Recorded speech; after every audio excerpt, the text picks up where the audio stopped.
She was taken, and the people who took her aren't talking.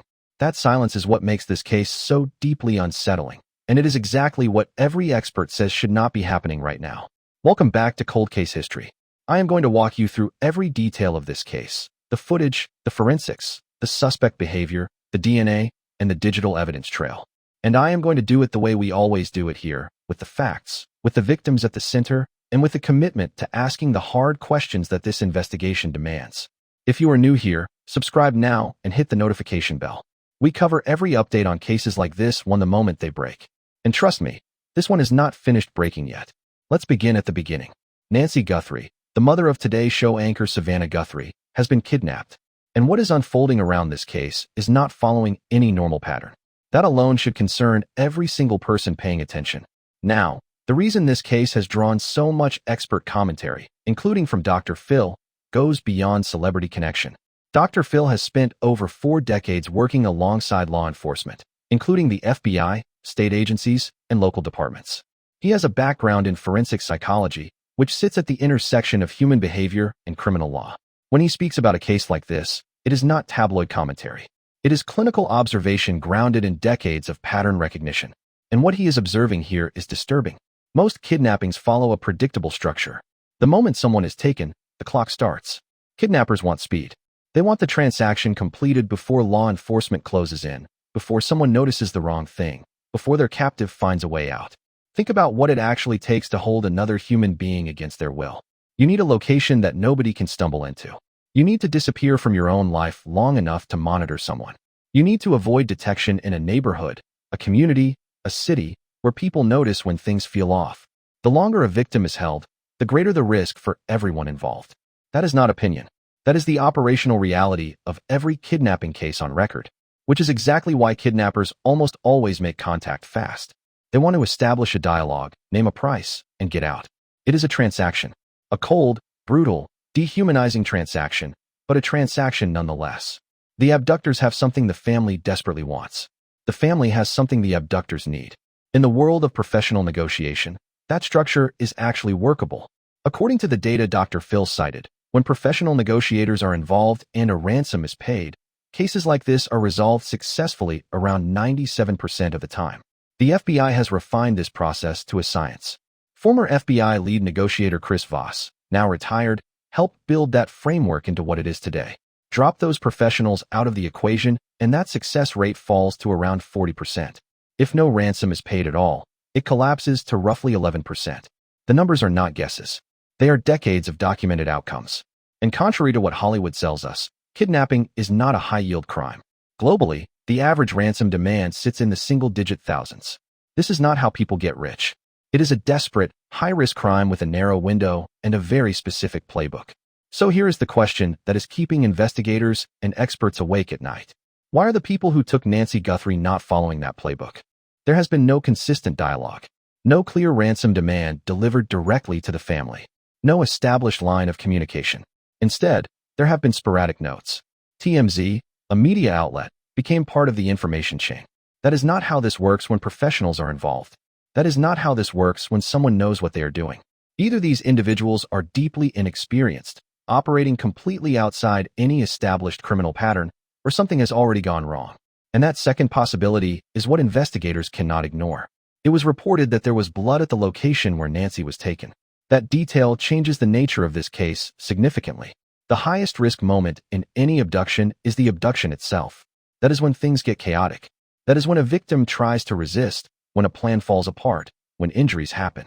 If something went wrong in those first minutes, the entire dynamic of what comes after shifts. If you're still here, subscribe, because cases like this only work when people stay, and tell us where you're watching from. I love seeing my global family represent. Drop your country or city in the comments. Authorities did detain a suspect, identified only as Carlos. He was subsequently released. That release should not be read as a declaration of innocence. It means investigators did not yet have sufficient grounds to hold him. It does not mean the trail has gone cold. It means the case is still being built. A family member stated that the FBI showed footage to a relative and pointed out specific physical features they believed matched Carlos. Eyes, eyelashes. That is the level of detail this investigation is working with right now. The FBI has also released surveillance footage publicly. That decision, releasing footage to the media, is strategic. Law enforcement does not share investigative material casually. They released it because they need the public's eyes.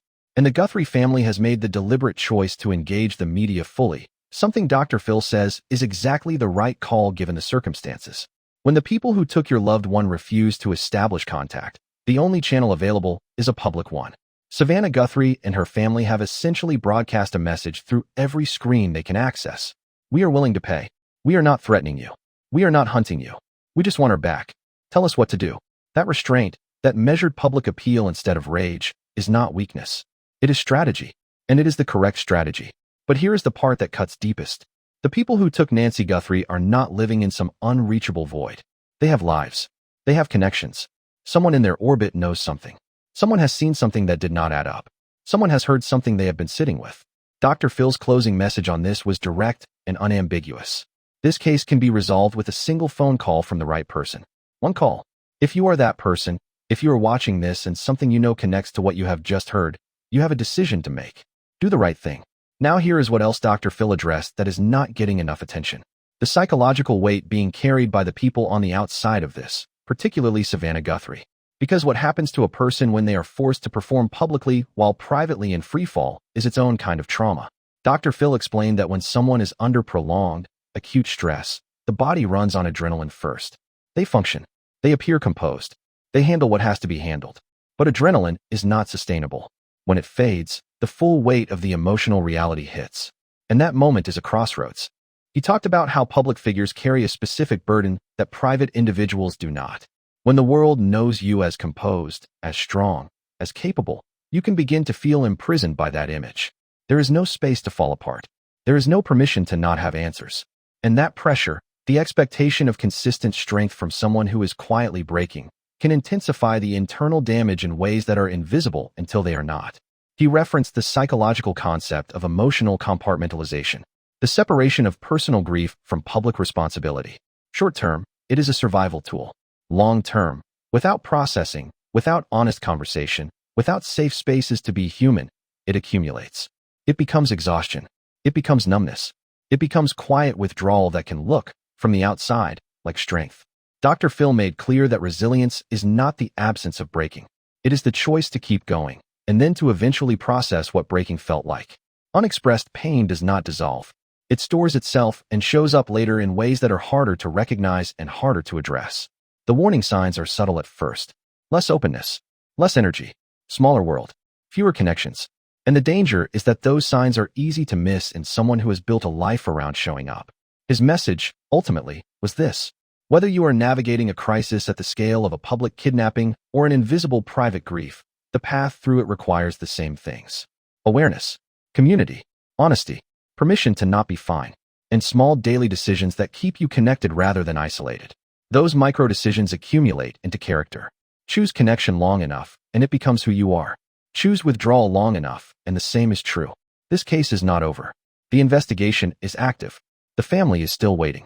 Someone out there still has information that could change everything. And we will be here covering every development the moment it surfaces. If this case matters to you, and it should, share this video right now. Send it to someone who needs to see it, because the more eyes on a case like this, the harder it becomes to stay hidden. Subscribe if you have not already, hit the notification bell, and drop a comment below telling me where you are watching from and what part of this case you think investigators need to look at harder. I read every single comment. This community has helped surface details on cold cases before, and it can happen again. Stay close, stay curious, and do not look away.